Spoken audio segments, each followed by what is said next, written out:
નમસ્કાર, મંતવ્ય ન્યૂઝમાં આપનું સ્વાગત છે અને હું છું આપની સાથે હિરલ। દેશમાં વારંવાર યોજાતી ચૂંટણીથી બહુ જ મોટા પ્રમાણમાં ખર્ચ થાય છે અને વહીવટી તંત્રનો પણ મેન પાવર રોકાયેલો રહે છે। વારંવાર ચૂંટણી આવવાથી આચારસંહિતા લાગુ કરવામાં આવે છે અને વિકાસના કામો ખોરંપે ચડે છે, કારણ કે જ્યારે આચારસંહિતા લાગુ કરવામાં આવે છે ત્યારે ખાસ કોઈ વિકાસના કામો કરાતા નથી, તેની પર ખાસ ધ્યાન અપાતું નથી, નવી ભરતી કરાતી નથી, બદલીઓ કરાતી નથી, જેના કારણે સરકારી કામોમાં નકારાત્મક અસર પડે છે। આ તમામ સમસ્યાઓનું નિરાકરણ તો જ આવે જો વન નેશન વન ઇલેક્શનનો કોન્સેપ્ટ સ્વીકારવામાં આવે। વડાપ્રધાન નરેન્દ્રભાઈ મોદીના નેતૃત્વ હેઠળની કેન્દ્ર સરકાર ઝડપભેર આ દિશામાં આગળ વધી રહી છે, ત્યારે આ વિચાર આવકાર્ય હોવાથી મંતવ્ય ન્યૂઝે પણ આ અંગેની મુહિમ હાથ ધરી છે। ત્યારે આજે વન નેશન વન ઇલેક્શન પર જ કરીશું આજનો સીધો સંવાદ।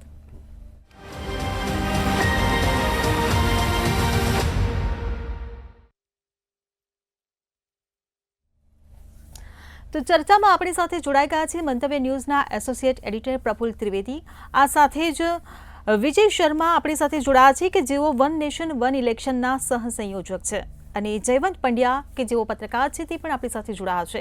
આપ તમામ મહાનુભાવોનું મંતવ્ય ન્યૂઝમાં સ્વાગત છે। પ્રફુલ્લભાઈ, મારો પહેલો સવાલ આપને કે વન નેશન વન ઇલેક્શન આનું આયોજન કેન્દ્ર સરકાર જે રીતે કરી રહી છે તેને લઈને આપ શું કહેશો?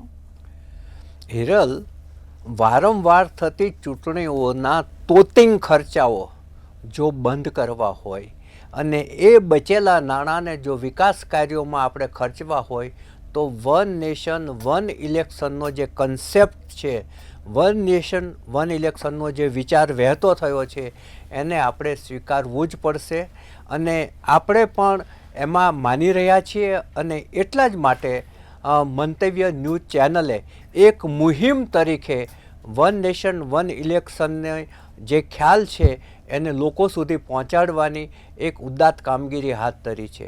હંમેશા મંતવ્ય ન્યૂઝ ચેનલ છે એ સમાચારો આપવાની સાથે સાથે એક સામાજિક દાયિત્વનું પણ કામ કરતી હોય છે।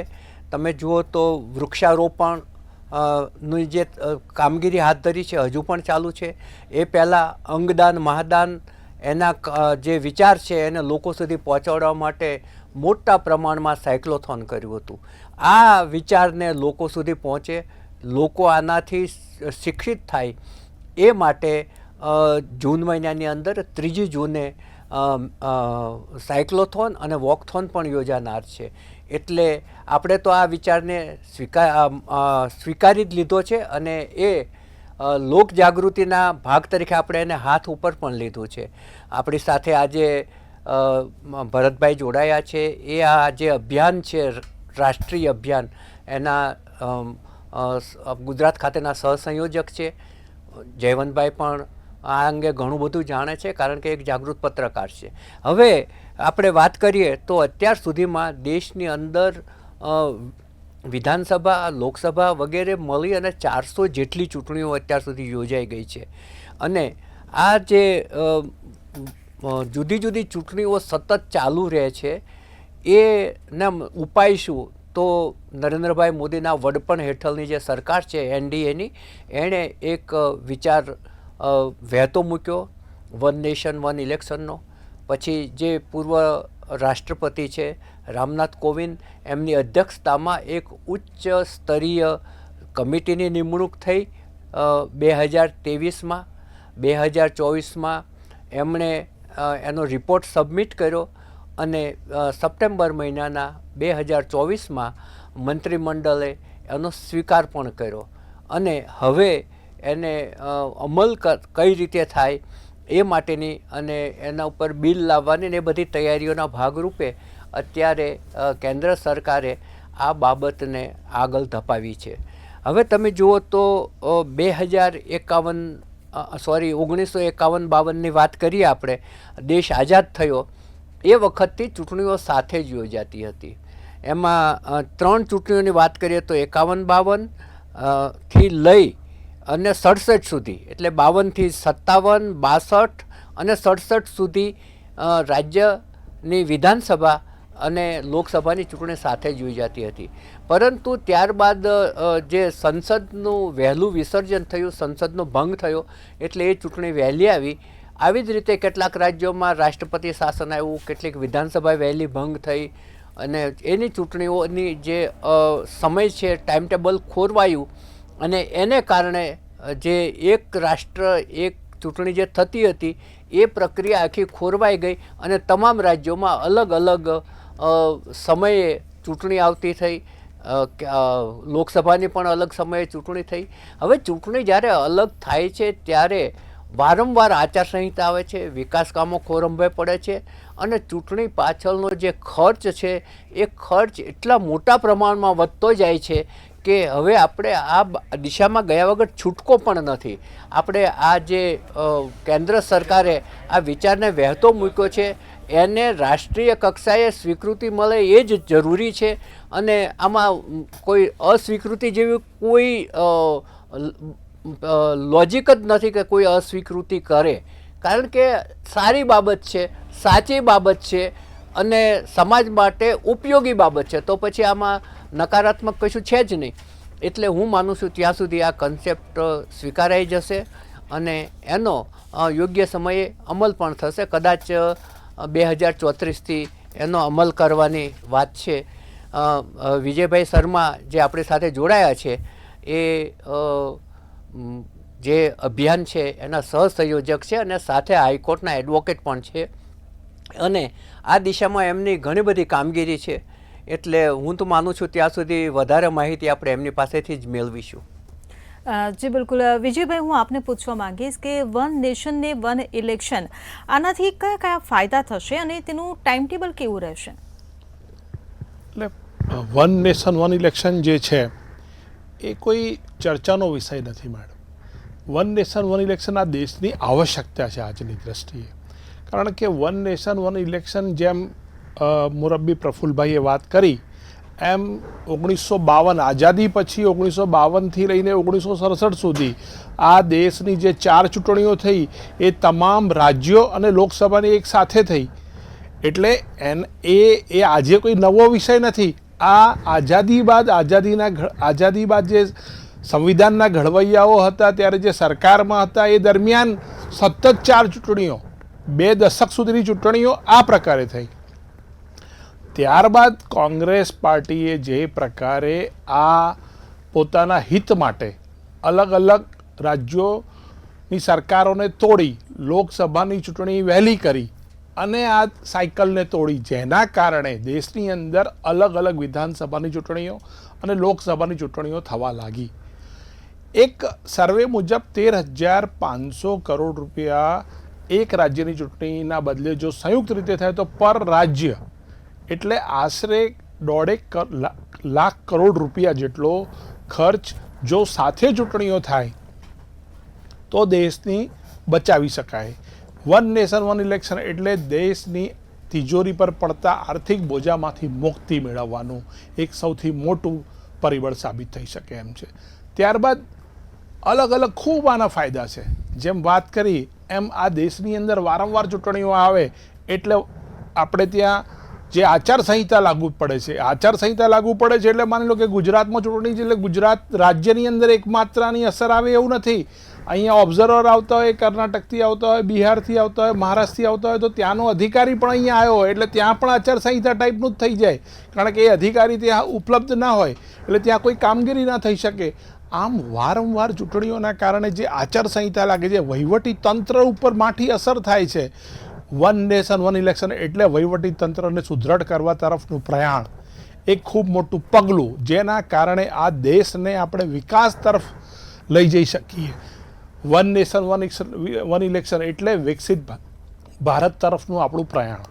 એટલે વન નેશન વન ઇલેક્શન માત્ર આર્થિક બોજનો જ સવાલ છે એટલું નથી, એ તો છે જ, પરંતુ એ સિવાય વહીવટી તંત્ર સુદૃઢ કરવાનું, શિક્ષણને મજબૂત કરવાનું, કારણ કે આપણે વારંવાર ચૂંટણી આવે એટલે વારંવાર મતદાર યાદીઓ બનાવવાની, વારંવાર શાળાઓના જે બિલ્ડિંગ હોય એને ઇલેક્શનની કામગીરીમાં લેવાના, જેના કારણે પણ શિક્ષણ ને એ પણ ખોરંભાય છે.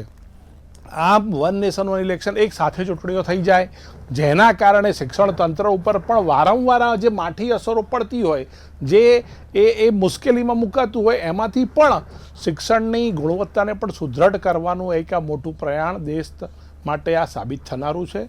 આમ વન નેશન વન ઇલેક્શનની વાત કરીએ તો આના ખૂબ ફાયદાઓ છે. જેમ કે એ માઇગ્રન્ટ્સ મજૂરો હોય જે અહીંયા રહેતા હોય, બહારના રાજ્યના હોય, તો ત્યાં ચૂંટણી આવે એટલે અહીંયા વોટ કરવા ત્યાં પાછા જાય, ત્યાંથી અહીંયા પાછા આવે. આમ વારંવાર એ લોકોને પણ આવવું જવું પડે, જેના કારણે એમના પણ જીવનમાં ખૂબ ઘણી બધી સમસ્યાઓને આ બધી ઊભી થાય. આમ વન નેશન વન ઇલેક્શન એટલે કે આ દેશની જે સમસ્યાઓ છે, એમ નથી કહેતો કે એક માત્ર સમસ્યા છે, પણ જે મુખ્ય સમસ્યાઓ છે એમાંની એક મોટી સમસ્યાનું આ એક સમાધાન હશે અને આ વિકસિત ભારત તરફનું આપણું પ્રયાણ હશે. જી બિલકુલ. જયવંતભાઈ, હું આપને પૂછવા માંગીશ કે રામનાથ કોવિંદ કમિટીએ જે અહેવાલ આપ્યો તેમાં વન નેશન વન ઇલેક્શનના કારણે જે લાભો ગણાવ્યા છે તેના વિશે આપ શું કહેશો, અને હમણાં જ જે વિજયભાઈએ જે ફાયદા ગણાવ્યા તેને લઈને શું કહેશો? આપણા દેશને એના જે રાજકીય ઇતિહાસ છે એને હું બે ભાગમાં વહેંચું છું. એક તો 2014 પહેલાંનો ઇતિહાસ અને 2014 પછીનો ઇતિહાસ. અને એટલા માટે મૂલવવો પડશે કે નરેન્દ્ર મોદી સરકાર એટલે આવ્યા પછી જે બદલ થઈ રહ્યા છે એ બદલ આમ જુઓ તો કંઈ નવા નથી. દાખલા કે જીએસટી છે તો જીએસટી કોંગ્રેસ સરકાર પણ લાવવા માગતી હતી, પરંતુ કોંગ્રેસની જ કેરળની જે સરકાર હતી એ વખતે તો એના નાણાપ્રધાને એનો વિરોધ કર્યો હતો. અમુક બાબતોમાં મતભેદ હતા, તો એ મતભેદ ઉકેલી શકાયા નહોતા, એટલે નહોતું થઈ શકતું. એવા કેટલાક નિર્ણયો છે, એમાંનો આ એક નિર્ણય પણ એવો છે કે એક રાષ્ટ્ર એક ચૂંટણી, એટલે કે આખા દેશમાં એક સાથે જ લોકસભા અને સાથોસાથ રાજ્યની વિધાનસભાની ચૂંટણી યોજાય. હવે આમાં 1951માં જેમ વાત થઈ એમ એ વખતે સાથે જ યોજાઈ હતી, પરંતુ તે વખતનો વિપક્ષ કેવો હતો ને અત્યારનો વિપક્ષ કેવો છે એની આપણે એક માહિતી મેળવવી જોઈએ, એની એક ઝલક મેળવવી જોઈએ કે 1957માં ચૂંટણી યોજાવાની હતી લોકસભા અને વિધાનસભાની રાજ્યની. તે વખતે રાજ્યની વિધાનસભાની મુદત છે એ કંઈક સાથે મેળ નહોતી બેસતી, એટલે એ ચૂંટણી સાથે થઈ શકે એમ નહોતી. તો સરકારે પણ, એટલે એ સરકારનું પણ એક બાબત છે કે એ મોદી સરકારે પણ અપનાવવા જેવું છે કે વિપક્ષને એમણે કન્સલ્ટ કર્યો, વિપક્ષની સાથે એમણે ચર્ચા કરી અને વિપક્ષ પણ તૈયાર થઈ ગયા. અને એના કારણે થોડીક જે છે રાજ્યની વિધાનસભાઓ એને વહેલી ડિઝોલ્વ કરી નાખવામાં આવી, વિસર્જિત કરી નાખવામાં આવી, જેથી એની સાથે ચૂંટણી થઈ શકે. તો આ પ્રકારનું, અને સૌથી મોટો ભયસ્થાન વિપક્ષને અત્યારે શું છે તો એ છે કે જો લોકસભાની સાથે રાજ્યની વિધાનસભાની ચૂંટણી યોજાય તો નરેન્દ્ર મોદી નામનું વાવાઝોડું હજુ પણ અસ્તિત્વમાં છે અને હજુ પણ રહેશે એવું લાગે છે. તો એના કારણે વિધાનસભાની ચૂંટણીમાં પણ એની અસર પડે. ડબલ એન્જિનની જે વાત નરેન્દ્ર મોદી કરતા હોય છે એના કારણે રાજ્યોની વિધાનસભામાં પણ ભાજપનો વિજય થાય અથવા તો એના સાથી પક્ષની સાથે એની મોરચા સરકારનો વિજય થાય, આ પ્રકારની સંભાવના વિપક્ષને લાગે છે. અને એના કારણે ફેડરલિઝમ, સમવાય તંત્ર છે એ ખોરવાય એવું એને લાગે છે. પરંતુ આ તમે શરૂઆતથી જોશો તો દાખલા તરીકે ઇન્દિરા ગાંધીના કહેવાથી કેરળની સૌથી પહેલી નામુદી પ્રાંતની સરકાર હતી, નામુદી પ્રાંત, જે ડાબેરી હતા મુખ્યપ્રધાન, એની સરકારને રાષ્ટ્રપતિ શાસન લાદવામાં આવ્યું હતું. તો એ કેવી રીતે ત્યાં થઈ ગયા, કેરળમાં કેવી રીતે ડાબેરી પક્ષની સરકાર આવી ગઈ? તો એવું નથી કે ભાઈ તમે કેન્દ્રની સાથે કરશો. તો ઓડિશામાં તમે દર વખતે આપણે લોકસભાની સાથે જ હોય છે. તો અત્યાર સુધી આ વખતે ભાજપની સરકાર આવી, બાકી અત્યાર સુધી બીજુ જનતા દળ એટલે કે નવીન પટનાયકની સરકાર આવતી હતી. તો એવું નથી. આંધ્રપ્રદેશમાં છે ત્યાં ભાજપનું એટલું અસ્તિત્વ જ નથી. તો ત્યાં પહેલાં આરસીપીની જે જગનમોહન રેડ્ડીની સરકાર આવતી હતી, આ વખતે ચંદ્રબાબુની સરકાર આવી. ચંદ્રબાબુને જેલમાં પૂર્યા, એની અસર એ થઈ કે લોકોએ છે એને સરકારમાં લાવી દીધા અને એમાં ભાજપને પણ ફાયદો થઈ ગયો. તો જરૂરી નથી કે રાજ્યની વિધાનસભામાં ભાજપ જ જીતે, એ આખી માન્યતા જ ખોટી છે. ને હું તમને એનું ઉદાહરણ એ રીતે ગુજરાતના સંદર્ભમાં જ આપી શકું એમ છું કે આપણા મતદારો કેટલા શાણા છે. તો 2015માં સ્થાનિક સ્વરાજની ચૂંટણી આપણે જોઈ હતી કે જિલ્લા પંચાયત, તાલુકા પંચાયત, નગરપાલિકા બધામાં મહદઅંશે કોંગ્રેસનો સારો દેખાવ થયો હતો અને જિલ્લા પંચાયતમાં તો ખૂબ સારો દેખાવ થયો હતો. એ જ 2017 આવતા કોંગ્રેસ છે એ જીતવાની શક્યતા ધરાવતી હતી જો જિલ્લા પંચાયતને આપણે આધાર માનીએ તો. ને ઘણા બધા રાજકીય વિશ્લેષકો કે પત્રકારો કે તંત્રીઓ એ માન્યતા પણ ધરાવતા હતા અને ઘણી વેબસાઇટે પણ એ પ્રકારનો દાવો કર્યો હતો કે કોંગ્રેસ આવે છે. પરંતુ 2017માં કોંગ્રેસ છે એ 77 ઉપર આવીને અટકી ગઈ અને ભાજપ છે એ 99 ઉપર આવીને સત્તા મેળવી શક્યો. એ જ વસ્તુ છે 2019માં જ્યારે થઈ ત્યારે લોકસભામાં 26માંથી 26 બેઠક ભાજપને મળી. આ જ રીતે દિલ્હીમાં પણ આપણે જોઈએ તો દિલ્હીમાં 7 લોકસભાની બેઠકો છે ભાજપને મળે છે. તમે 2014 જોઈ લો, એ 2019નું જોઈ લો કે પછી 2024નું જુઓ. પરંતુ ત્યાં આ વખતને બાદ કરતા દર વખતે આમ આદમી પક્ષ જીતતો હતો વિધાનસભામાં, જ્યારે કે મ્યુનિસિપલ કોર્પોરેશનની ચૂંટણીમાં પહેલાં ભાજપ જીતતો હતો અને પછી ગયા વખતે આમ આદમી પક્ષ જીત્યો. તો એને ખબર છે મતદારને કે મારે મ્યુનિસિપલ કોર્પોરેશનમાં કોને જીતાડવાના છે, જિલ્લા પંચાયતમાં કોને જીતાડવા છે, તાલુકા પંચાયતમાં કોને જીતાડવા છે અને વિધાનસભામાં કોને જીતાડવા છે અને લોકસભામાં કોને જીતાડવા છે.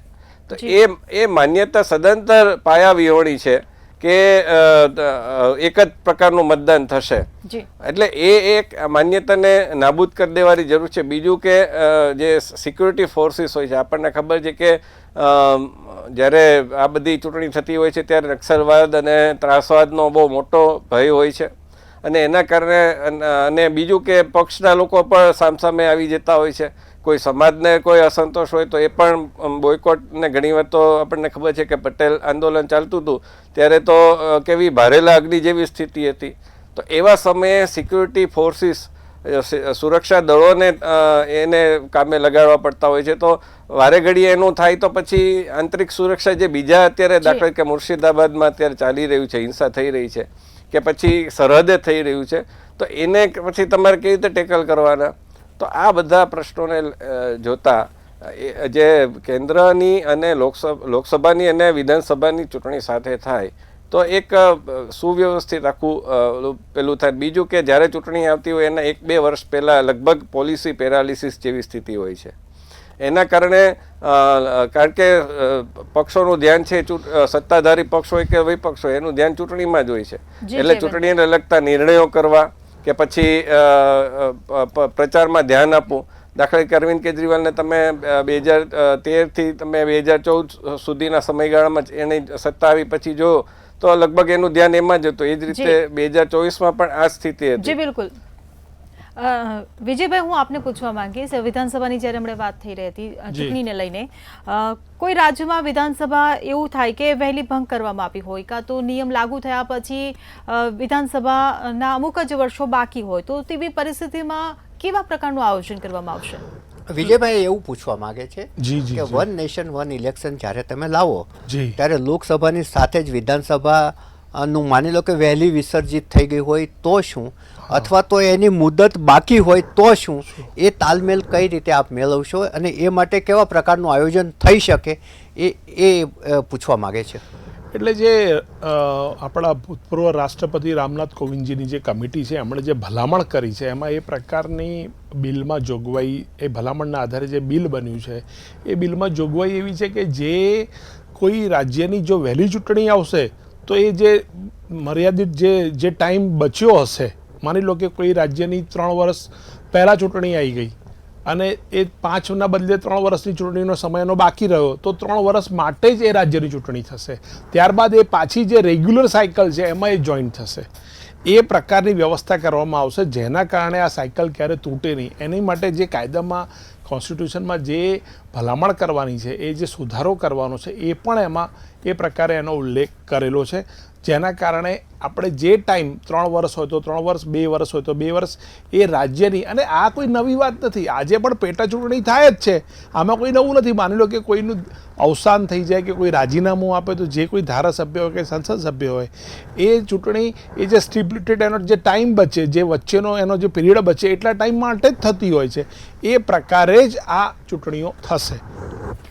વિજયભાઈ, ક્યારેક એવું પણ બનશે, પહેલી વખત મોટા ભાગે બનશે, પછી તો નહીં બને, કે કોઈ રાજ્યની મુદત 3 કે 4 વર્ષ જ પૂરી થઈ અને સાથે કોરોના આવ્યું તો 1 વર્ષે એને વહેલી ડિઝોલ્વ કરવી પડશે.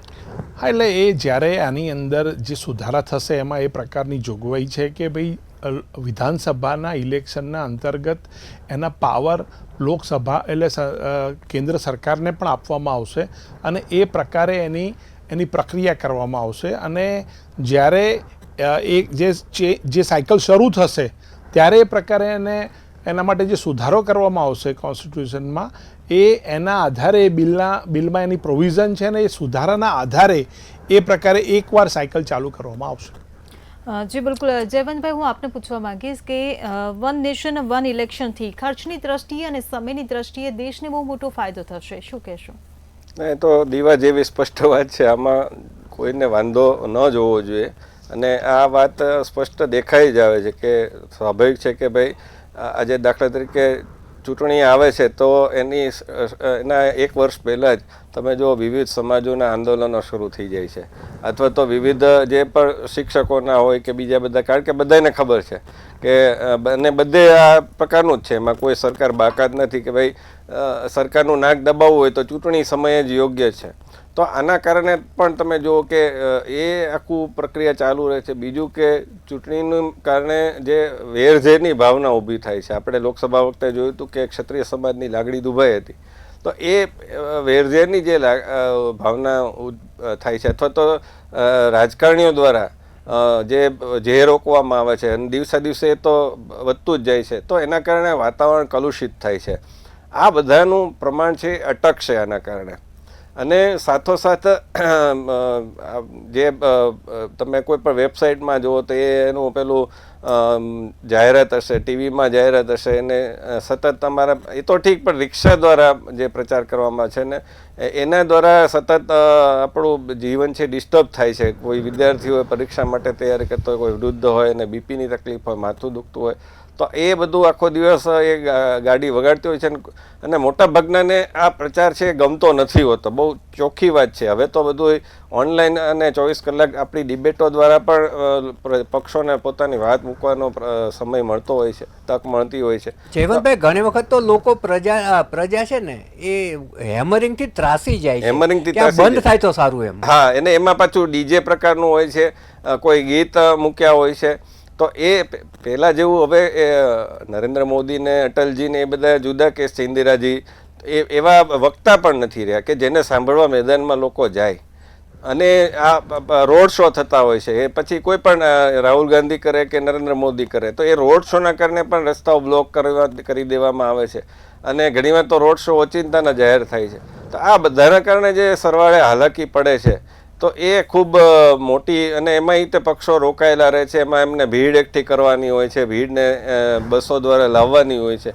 તો વિચાર કરો કે આ સતત ચાલતી પ્રક્રિયા રહે અને પાછું રાજ્યોની ચૂંટણી હોય તો એમાં પણ વડાપ્રધાનથી માંડીને વિપક્ષના કેન્દ્રીય નેતાઓ પણ પ્રચાર માટે આવતા હોય તો એમની સુરક્ષા પણ મહત્વની છે, તો એમની સુરક્ષા પણ કરવાની. તો આ કેટલું મોટા પાયે આમાં તંત્ર રોકાયેલું રહે છે અને કલેક્ટર હોય કે પછી ચૂંટણી અધિકારી હોય કે પછી સુરક્ષા દળો હોય, એના માટે બહુ મોટો પ્રશ્ન થતો હોય છે. જી બિલકુલ. પ્રફુલભાઈ, ચર્ચાના સમાપનમાં આપ શું કહેશો? વિજયભાઈએ ઘણી બધી ડિટેલમાં જે ટેકનિકલ માહિતી છે એ હમણાં આપી જ છે.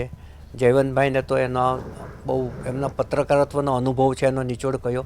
હવે આપણે હવે જ રામનાથ કોવિંદજીની જે કમિટી હતી ને એને 21,500 લોકોએ એમની સામે આ વિષય ઉપર પ્રતિક્રિયા આપી, તેમાંથી 80% હકારાત્મક હતી. એટલે લોકોને આ વસ્તુ ગમશે એવું અત્યારથી જ દેખાય છે. એટલું જ નહીં, 41 જે પક્ષો છે રાજકીય, એમાંથી 32એ તરફેણ કરી હતી, માત્ર 15એ વિરોધની લાગણી વ્યક્ત કરી હતી. એટલે આમ જોવા જાવ તો બહુમતી લોકો, બહુમતી રાજકીય પક્ષો આ બાબતને ઈચ્છી રહ્યા છે, કારણ કે તમારે દિવસે ને દિવસે આ ખર્ચ વધતો જવાનો છે. માત્ર વહીવટીનો હું પ્રફુલભાઈ આપને વાત કરું તો આ જે 2024ની જે ચૂંટણી ગઈ ને એમાં મતદાનની જે વ્યવસ્થા કરી ઇલેક્શન કમિશને, એમાં એક મતદાર દીઠ 1400 રૂપિયાનો ખર્ચ થયો છે, એક મતદાર દીઠ. હવે આપ વિચાર કરો, આવી રીતે વારંવાર થાય તો કેટલો મોટો ખર્ચ થાય. એક ખર્ચ તો અટકશે. એક મતદાર, અને બીજું બેલું થયું, બીજા જે પક્ષોના થયા હોય એ તો આપણે એની વાત નથી કરતા, આ તો ઓફિશિયલ ખર્ચ. જે એટલે થયો એ છે એ ખર્ચ 1400 રૂપિયા. હા એ ખર્ચ નિયંત્રણમાં આવશે. એટલું જ એથી વધારે ખર્ચ ઉમેદવારો વ્યક્તિગત રીતે કરતા હોય અને છે. કાળું એની તો વાત અને છે જ એને નહીં કારણે અત્યારે. જે આની વાત તો કાળા- કરતો જ નથી. પણ આ જે આટલો મોટો 1400 રૂપિયાનો અને ખર્ચ એને એટલે કારણે this is જે too much. કાળા નાણાંનું વિશ્વચક્ર છે, આ જે ચૂંટણી છે ને એ પણ એનાથી રોકાશે. કાળા નાણાંના વિશ્વચક્રનો સૌથી મહત્વનો આરો છે. જે પૈડાની અંદર આરો આવે ને, મહત્વનો આરો હોય તો એ ચૂંટણી છે. અને એ ચૂંટણીને કારણે કાળા નાણાંનું, એટલે ઉમેદવારોના અંગત ખર્ચાઓ છે એના ઉપર પણ નિયંત્રણ આવશે. એટલે આખું ઓવરઓલ તમે પિક્ચર જોવા જાઓ તો વન નેશન વન ઇલેક્શનનો જે ખ્યાલ છે એ ખૂબ જ આવકાર્ય છે અને એ સફળ થાય એવું આપણે સૌ ઈચ્છીએ. જી બિલકુલ. પ્રફુલભાઈ, વિજયભાઈ અને જયવંતભાઈ, આપ અમારી સાથે ચર્ચામાં જોડાયા બદલ આપનો આભાર. ત્યારે હવે આગામી સમયમાં જોવાનું રહ્યું કે વન નેશન વન ઇલેક્શન પર કાયદાની મહોર ક્યારે લાગે છે અને કાયદો બન્યા પછી કેવા સકારાત્મક પરિણામો આવે છે. ચર્ચામાં હાલ બસ આટલું જ. ફરી મળીશું. નમસ્કાર.